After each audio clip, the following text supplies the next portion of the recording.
say it's not a problem if you can stop. So this is my C64 / VIC20 collection.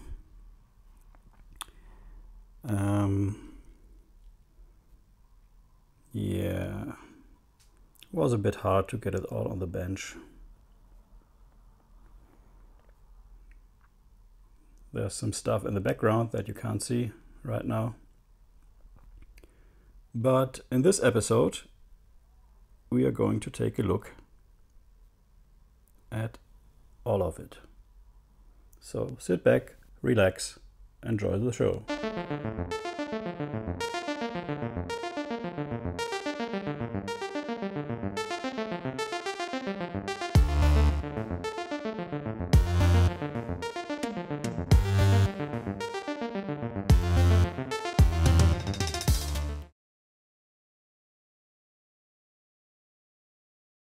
So, to start this video off, let's probably get the controllers out of the way. I cleared the bench a little, and there are quite a few controllers I have here. I had about 50 or 60, I guess, of these, and sold a lot in bundles, and tried to repair some were even boxed, and I took them out of the box 10 or 15 years ago, so I have quite a few for quite some time.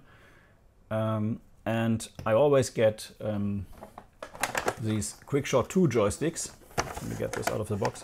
It's a little crushed already.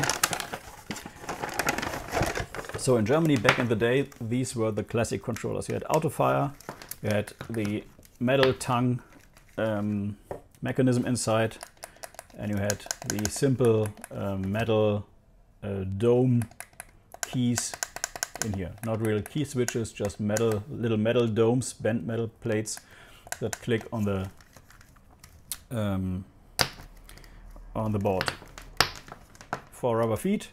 It's an SVI Spectra Video joystick, and it was sold in Germany as a QuickShot 2, and this was the most popular joystick back in the day when the C64 came out. There was a QuickShot 1, which was a little rounder up here, and it was a cheap joystick. I guess it cost about 20 D-Mark, Deutschmarks back then, and it was shit, let's say it as it is, but it was the one thing I could afford back in the day. Classic 9-pin could be used with an Atari or a C64. Then there came a much better option, and that was the classic Competition Pro. These came in different manufacturing styles. Most notably, they had micro switches on the stick, and some had micro switches on the fire buttons, but not all. Also classic 9-pin. This came with some C64 bundle from eBay, I guess.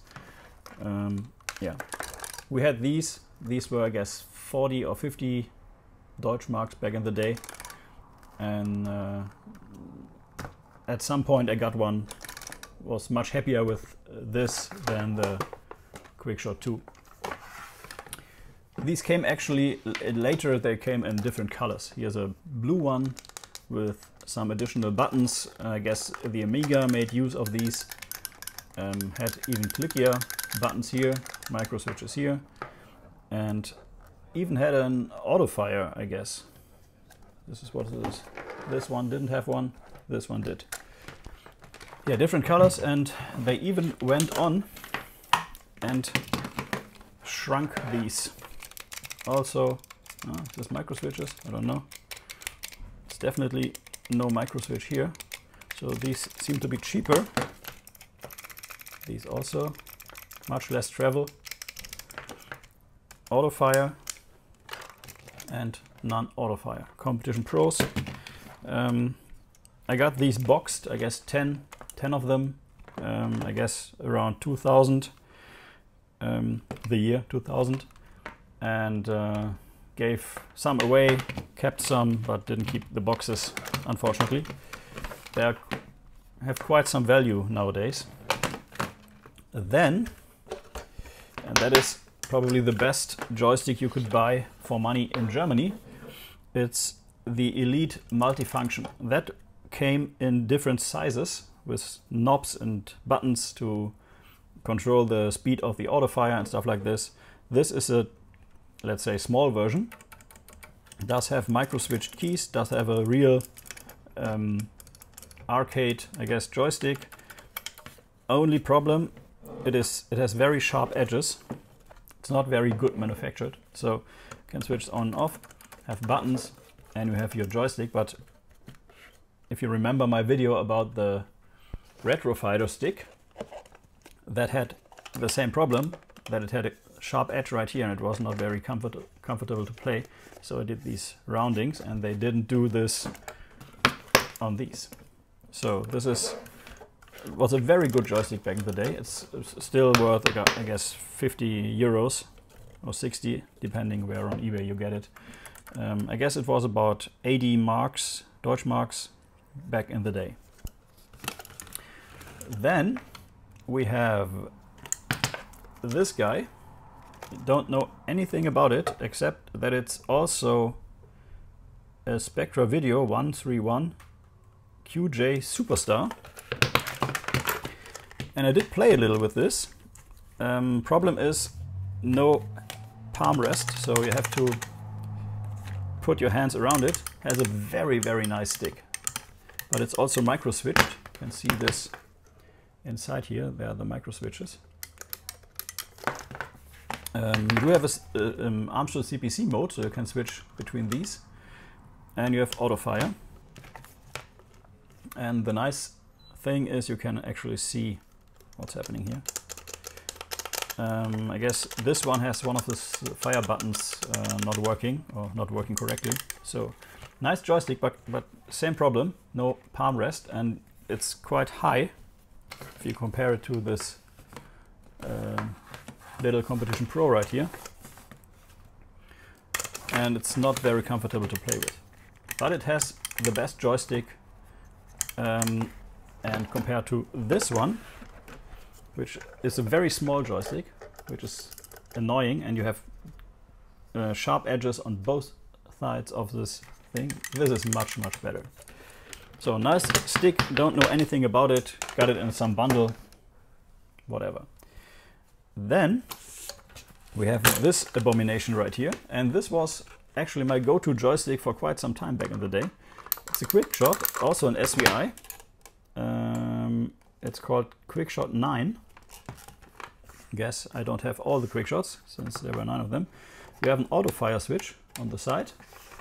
You have this dome, which is micro switched, and you put your hand on this and you play like this.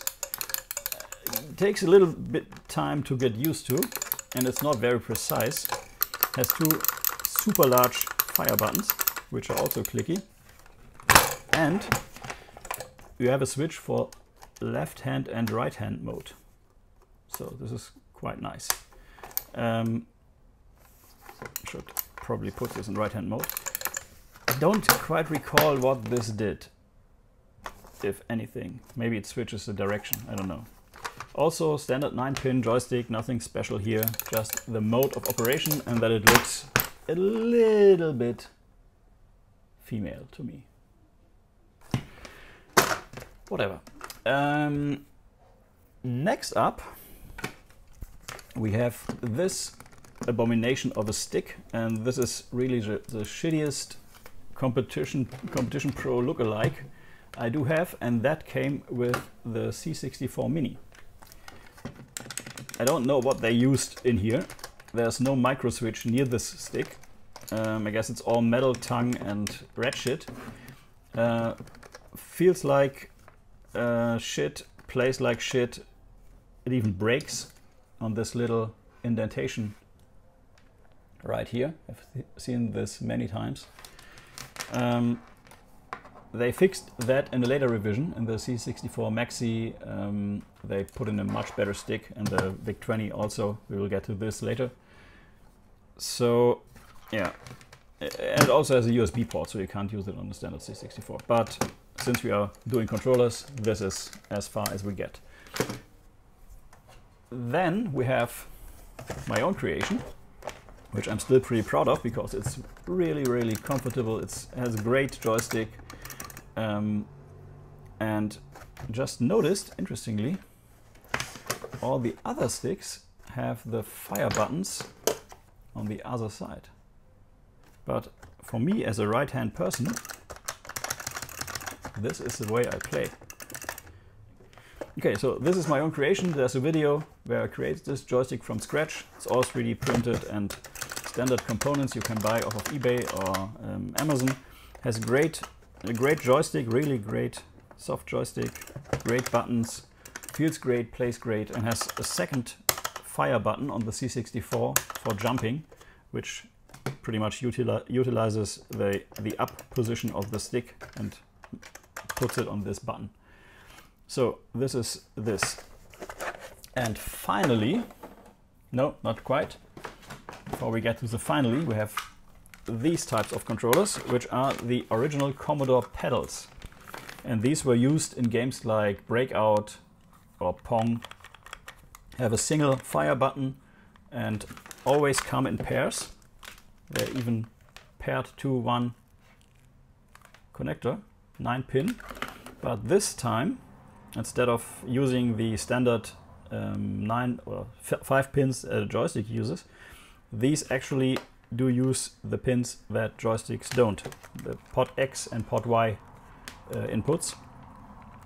And yeah, got this in a Commodore bundle. I guess these was more than I paid for the Commodore C64 and the floppy and all the stuff that was in there.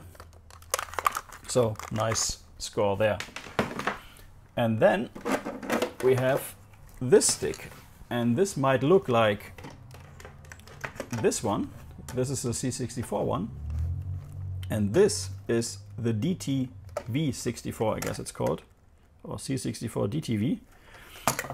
And as you might see, this does have a SCART connector, or rather a composite and audio connector. And this is probably the first ever FPGA C64. So this is a real C64. It's completely encased inside of this joystick, which is an abomination, but it's at least a little bit better than this one. No micro switches here, no micro switches here. So I guess these are pretty much the same design. As you can see on the keys, it does have a reset switch, which even the real C64 doesn't have.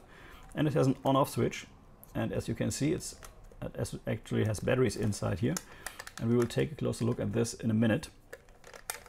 And this is a complete C64. There are many modding projects on the internet to add a keyboard, a floppy controller. You can really use this as a full-fledged C64, and I do plan in the future to take one of these and create a complete C64 and put it in some nice casing. So this is the most compact C64 I can find right now, but I'm also doing the C64 handheld project, which puts a real C64, not a Raspberry Pi, into about this form factor, but not a joystick, but instead a Game Boy sized console. So stick around for that video.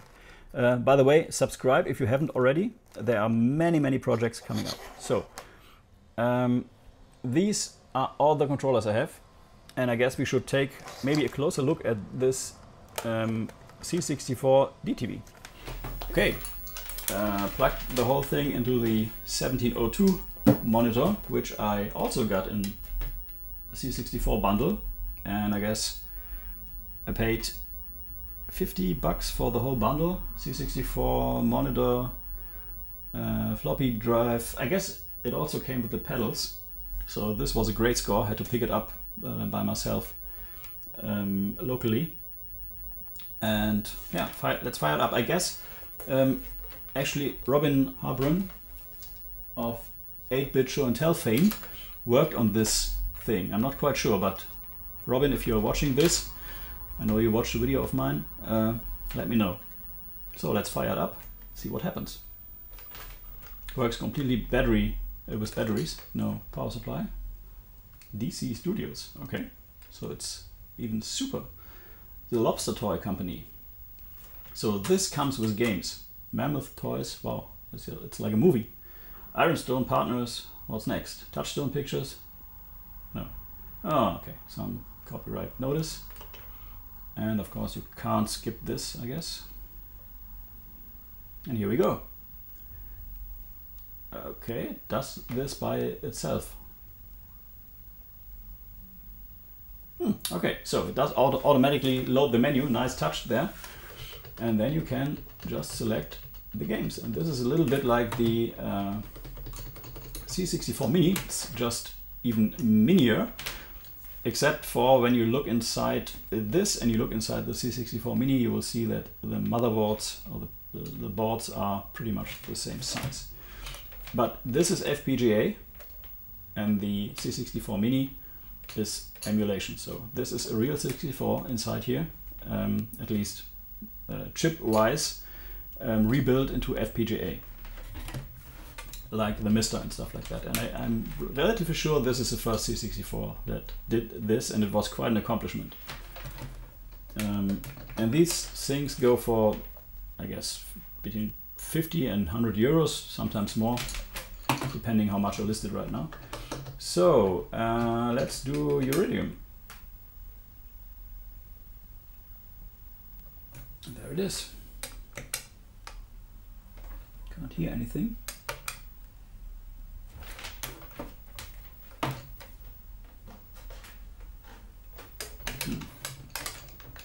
No sound. That's strange.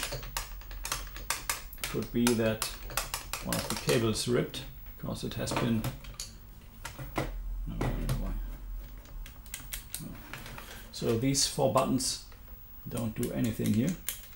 Don't know what they're good for. You can reset here. And then, oh, okay. Takes you straight back to the menu.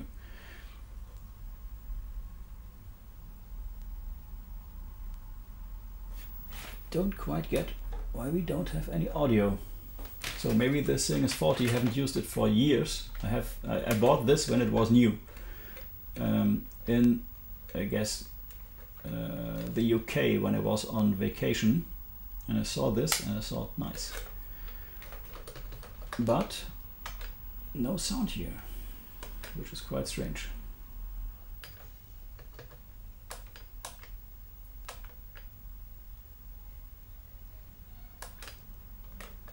No, still no sound. Okay, so this could be a future project, not just modding it, but also repairing it and getting some sound out of this.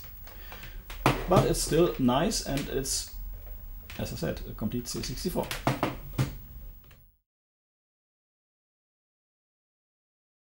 This is Retro is your new black. If you are new to the channel, please like and subscribe. Thanks for watching, and until next time.